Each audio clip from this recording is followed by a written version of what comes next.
We're just a couple of nerds getting sidetracked with side quests. I'm Adam. I'm Kaya, and every day is a new side quest.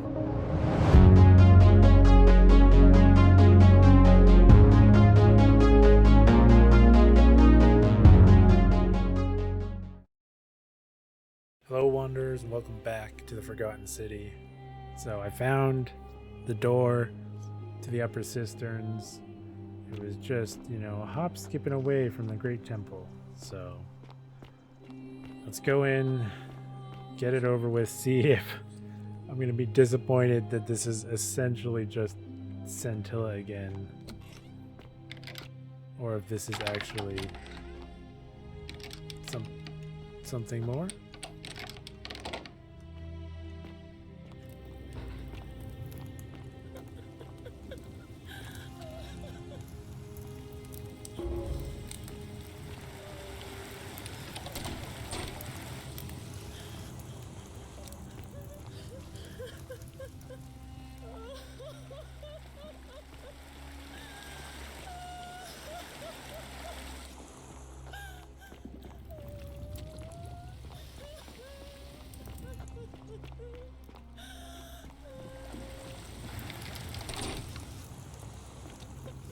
Alright, I'm not even going to bother. I've looked through that room before. Alright, but if it's literally just to that room with Scintilla, then, there's no point. Like, it's interesting because I'm pretty sure this is where Sentius comes down from when, you confront him in the ending that I did get. But, I looked, when I was trying to switch Opius's vote, like, I looked through that room. I didn't. Salve.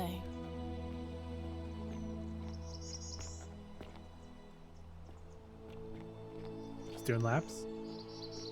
Alright.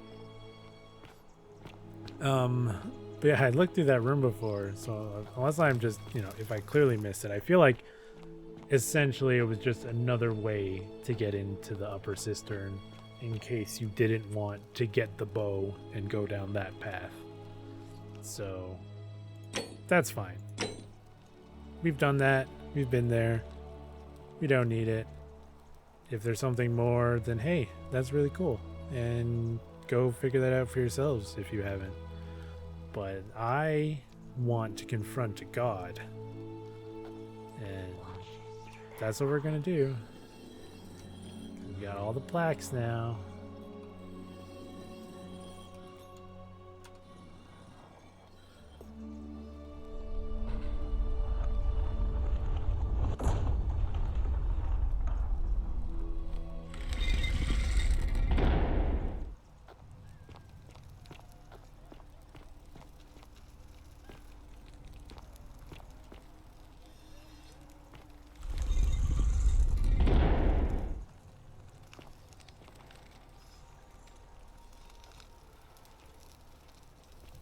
Really ominous just to walk into this room with all of these statues.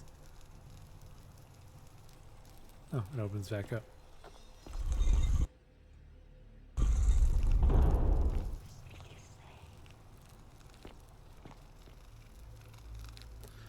Let's do it. I'm assuming it should be Nurgle. Nurgle's the oldest one.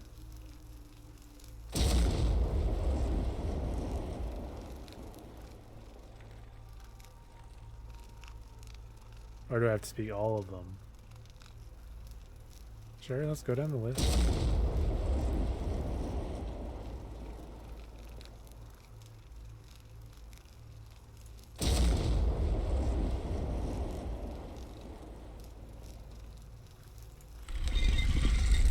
Unless his name is just Pluto, I don't know.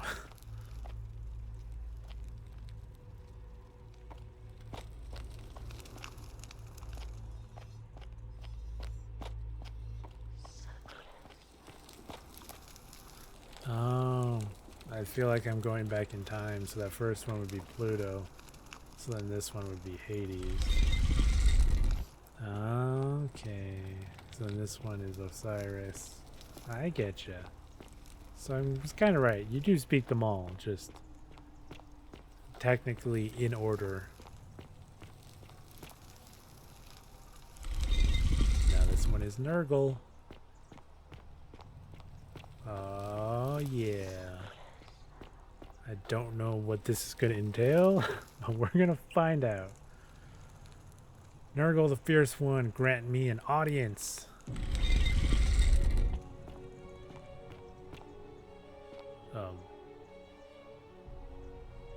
What?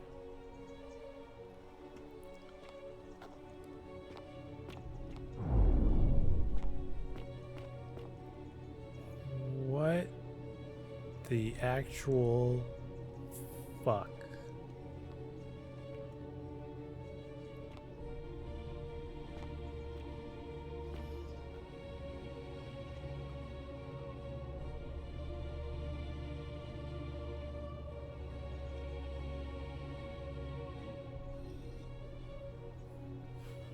What the fuck?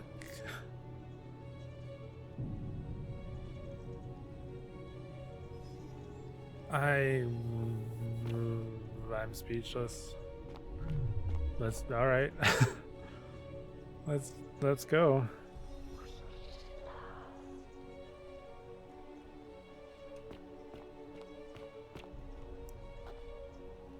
And here you are. Allow me to introduce myself. As you have already gathered, I've been known by many names. Nergal to the Sumerians, Osiris to the Egyptians, Hades to the Greeks, and Pluto to the Romans. But the one constant through it all has been my title, God of the Underworld. And I've been watching you with curiosity, mortal, ever since your arrival.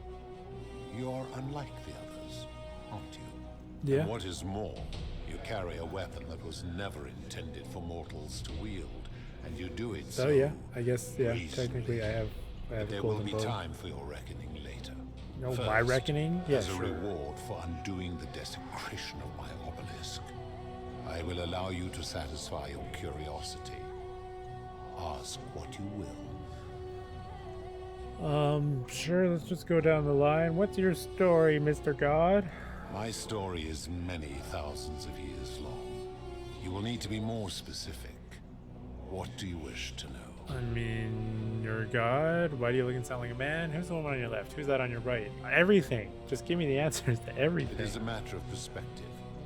God is a label I was given by you mortals, not one I gave myself. Your ancestors revered me because to them, my knowledge and technology made me incomprehensibly powerful, just as you might seem so to an insect. But despite all that, there are rules even I must obey. What are those rules? But we'll get to that, I'm sure, at some point. Why do you look and sound like a man? My kin and I all adopted this form long ago, so that we might better understand and communicate with your kind. In time, we grew fond of the sensory delights it affords. Desire, joy, ecstasy, even rage and sorrow, while an acquired taste can be addictive. May I see your true form? No. Okay. Long ago, I swore to Persephone that I would remain in this form for as long as we remained among your kind. I must honor that. All right. Who's the woman on your left, then? This is my beloved. Like me, she has been known by many names. Ereshkigal to the Sumerians, Isis to the Egyptians, Why does Persephone she to the look Greeks, and frozen? Persephone to the Romans. Or perhaps you might know her as the goddess of springtime, the cycle of life and renewal.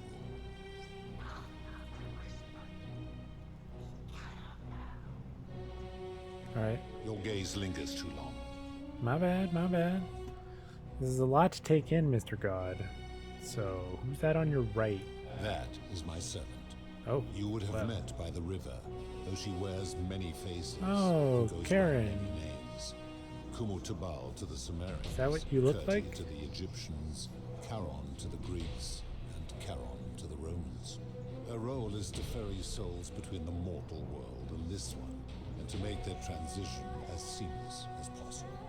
For that, she earned herself the infamous, if erroneous, moniker, the Ferryman.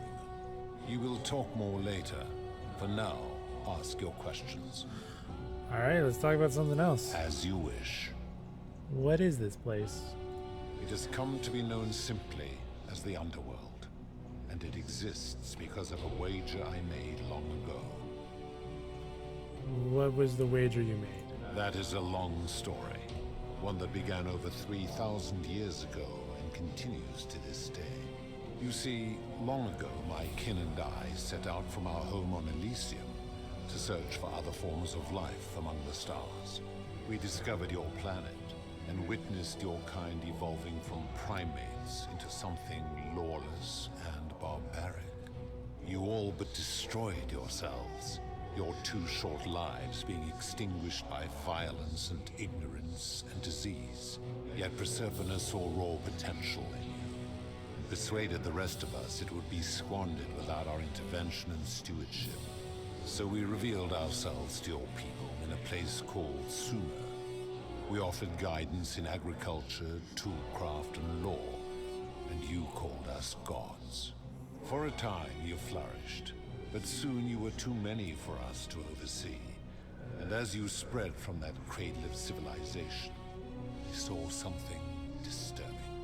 We had sown the seeds of dependency and confusion, and soon you returned to your old ways of violence and ignorance, this time in our name. My kin had seen enough, and gave up on your kind, condemning you as barbaric and chaotic, scarcely more than animals. We began preparations to return to Elysium, our home world, a utopia unspoilt by conflict and unimaginable in its beauty. But my Proserpina could not bear to abandon your kind without guidance, and knowing it would force the rest of us to leave her behind, she made an extraordinary sacrifice. She gave up her immortality to descend permanently to the ranks of humankind. And so she began her inescapable trajectory toward death. Horrified, I acted swiftly. I placed her in suspended animation in a deep frozen sleep to prevent age and sickness from claiming her. And then I pleaded with Proserpina's father, who the Romans called Jupiter, to bring her with us to Elysium. It was and is my hope that once there, we might one day learn to undo what she has done to herself. But he refused. I did everything I could to persuade him, but he would not relent. He would rigidly uphold his final pronouncement. Humans were unworthy of ascension to Elysium, and no exceptions would be made. But seeing that I was aggrieved, he proposed a wager, the terms of which were as follows. If even one human city could prove itself capable of living without sin for a single year, then Proserpina and all of humanity would be permitted to join us in Elysium. My part would be to remain behind, the last of my kind, to watch over you without interfering, and to sit in silent judgment. And so my reward has been to languish here, enduring a 3,000-year winter, waiting for the day your kind proves itself worthy of her faith in you, so that I might take her with me to Elysium and unthaw my goddess of springtime. And here I am, after all this time, still waiting. Cool, cool, cool. This is a lot to take in, Mr. God, so excuse me for just kind of letting you do the talking. I was expecting to meet a god, and I know, technologically, whatever, you are kind of a god, but, this is not at all what I was expecting. So let's just keep going. Who are your kin, Mr. God? There were also gods who, like me, have been known by many names. But perhaps you knew them by their Roman names. Our leader, Jupiter, as well as Neptune, Saturn, Juno, Minerva, Mars, Venus, Apollo, Diana, Vulcan, Vesta, Ceres, and of course, my beloved Proserpina. Cool, cool, cool. Who built the city, though? As the first wave of your kind arrived from Sumer, I had them build a city in their own fashion, so that they might be comfortable and recreate their lives here. I had them build the entrance as a vertical shaft leading to baths to cleanse them of the sins of their former lives and to prevent escape. I watched wave after wave of Sumerians arrive, and as their civilization declined over the centuries, they were replaced by Egyptians. Of course, believing themselves to be the superior civilization, the Egyptians promptly built over what had been built before. They made all the same mistakes. After another 1,000 years, the Greeks began to arrive. Yeah, and that sounds then the about right. Romans. Humanity They always all repeats the same. itself. They built upon the underworlds of Kind their of our flaw in a predecessors, way. renamed their gods, and ensured their foundations were forgotten. How did you decide who comes here? To ensure the wager was fair, it was important that my subjects were chosen at random. To this end, I had my servant distribute 1,000 tokens fashioned from silver, a rare element at the time, across all of Sumer. Whoever died while in possession of one of them would be located by my servant and ferried to this place. So this is kind of some underworld? As the tokens were Much as you know discovered, you're super they were technologically traded, advanced to the smelted, form of and being a fashioned god, into this is, trinkets, for all intents eventually and purposes, coins, an spreading to underworld. Egypt like seeds on the wind. Later, when they spread to Greece, they would come to be known as Charon's obol, or as coins for the ferryman. Some placed coins in the mouths of their dead, hoping they would awaken here, though they had no way of knowing which coins were fashioned from the original tokens. In fact, almost all of the tokens are accounted for, only 2 remain. And so after this wave destroys itself, as it is destined to do, your kind will have squandered the last of its potential to ascend beyond this rock, and Persepolis along with it. Cool. How did the humans learn about the underworld, though? It is a regrettable story. One of the first men who came to this place was a king of Sumer and a troublemaker. To be rid of him, I returned him to his people on the condition that my servant erased his memories of this place. But the erasure did not take completely, and he told stories of this place as if describing memories of a dream. His tales were I committed was gonna say, to I feel like, writing, yeah, I've heard of which that came story to be known as before. the Epic of Gilgamesh, and his words were twisted and distorted over generations. Later, the Egyptians would adapt Sumer's stories of the underworld, making them wildly intricate and labyrinthine. Their Book of the Dead and Book of Gates bore less and less resemblance to this place in their priests' pursuit of profit. Then, when the Greeks began to arrive, they proved far more cunning, and in a series of incidents that will not be repeated, 5 of them escaped. A warrior named Heracles, 2 kings named Sisyphus and Theseus, a poet named Orpheus, and a Trojan named Aeneas. They each told embellished tales of this place, how to get here, and how to escape. And so from Sumer to Egypt, Greece to Rome, your kind has always told each other stories about this place, though each story contained only a seed of truth. Cool. This is still a lot. So let's course. talk about something else. Are you responsible for the Golden Rule? That is merely the name your people have Cool, given all right, to it. that's fair. But yes, it is my doing. Why turn people into gold, though? Is gold meaningful in your world? I don't That know. is a story dating back to the very first wave. After the Sumerians finished building their city, the self-declared ruler threw a banquet to celebrate. Now this man was unmarried, and many women were vying to become his wife, a prestigious position of power and influence in a new world. Of all the women, 2 were particularly ambitious. Both were beautiful, and both arrived at the banquet wearing eye-catching dresses and painted faces, their hair woven in elaborate fashion. The first woman, recognizing that she would require an advantage to win the ruler's affection, draped herself in jewelry, ornate necklaces, bracelets, and rings fashioned from gold. Seeing this ostentatious display, the second woman grew envious for she had no such jewelry at her disposal. She prayed aloud to any gods that would listen to cover her in gold. And when her prayer went unanswered, she took matters into her own hands. While the others indulged at the banquet, the second woman summoned the first for a discussion in a quiet I feel like I place. see how this is She going. checked that nobody was watching, and pushed her rival Yeah, from the that top of the sounds about ziggurat, right. where she broke her neck on the rocks below. But I was watching, and I decided to answer her prayer. I took the golden bow left behind by Diana, and I shot that woman in the heart, covering her from head to toe in a layer of molten gold. And I left her to stand there, that she might serve as a grim reminder of what befalls those who sin in my domain. But that was not enough, for the entire city was tainted by her sin, and the wager could no longer be won. So I had no choice but to wipe the slate clean. I gilded them all to make way for a new wave, and began the wager again.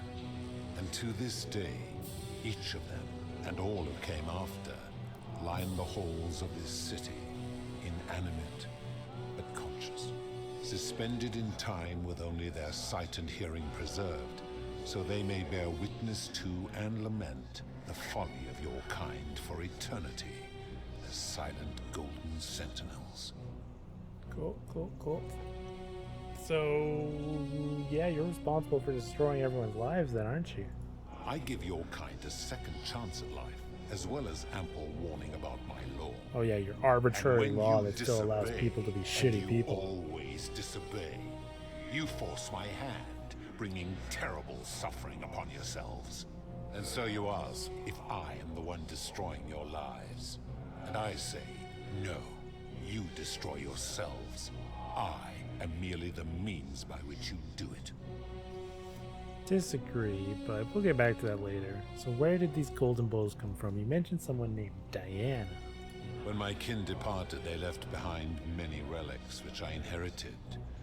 A consolation prize of sorts.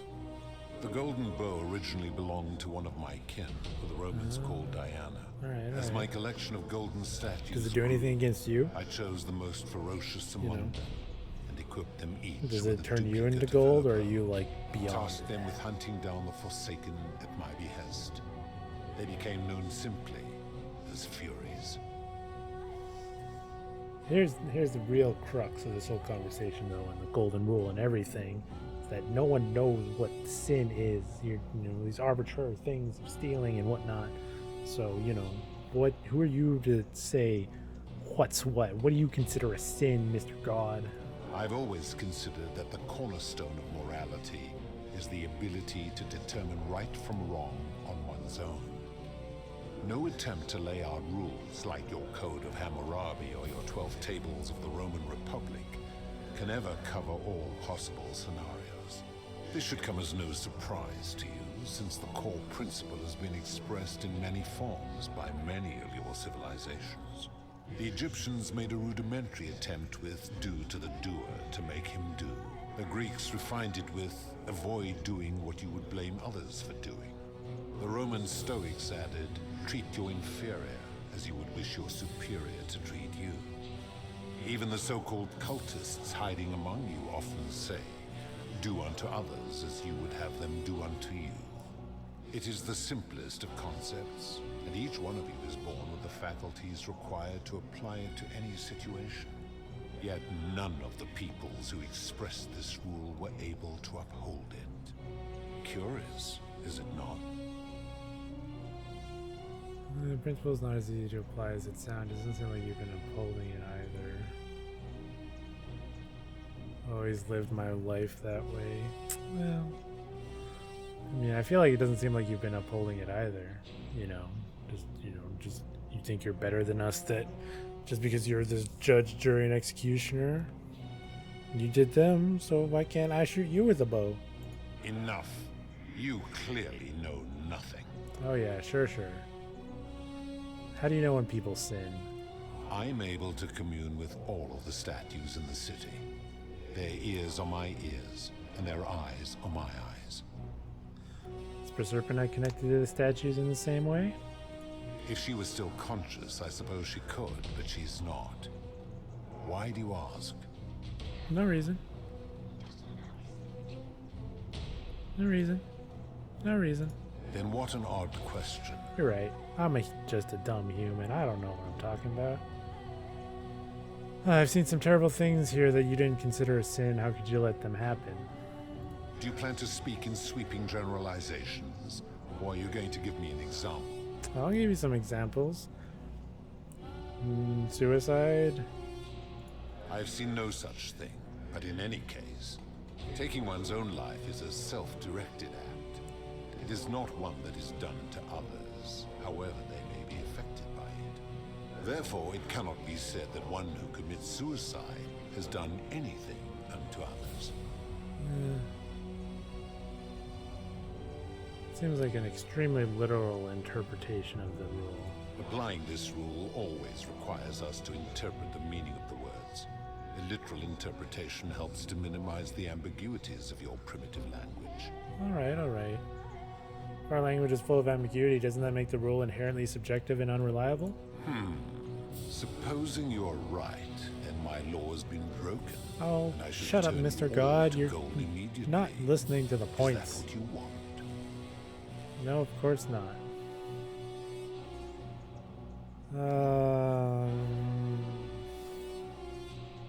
Do I be aggressive?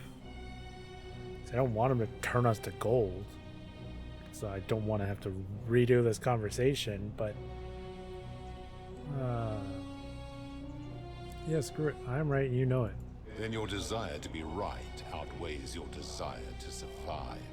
You will make a fine statue.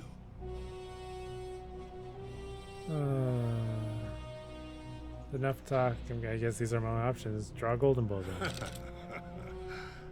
Do you really think you can wound me, a god, with that primitive weapon?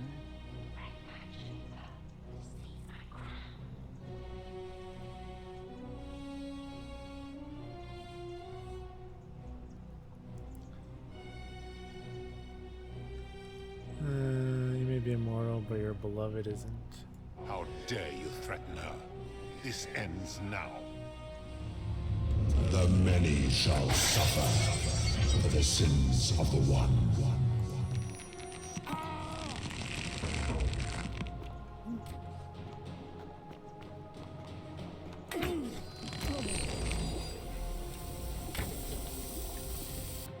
Did I die? Well, shit. I didn't realize I was supposed to take it and then run. I also found it hard to actually see it.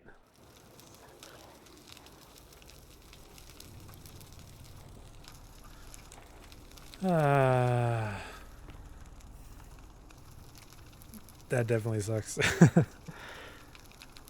I want to keep going, but since I died stupidly there, I don't want this episode to be super long, so we're gonna cut the conversation with the god into pieces. Hopefully it's not too much longer, but so stay tuned for the next one. Hopefully I don't die stupidly and everyone is able to, you know, rejoice in my defeat of a god. I don't know. It was really hard to see her crown, okay? I couldn't even pick it up, and then I was running away, and then all of a sudden I was just like, wait, I'm taking her crown. Am I supposed to run away? Apparently I was. Anyways. We'll leave the rest of this for the next episode. So until then, goodbye.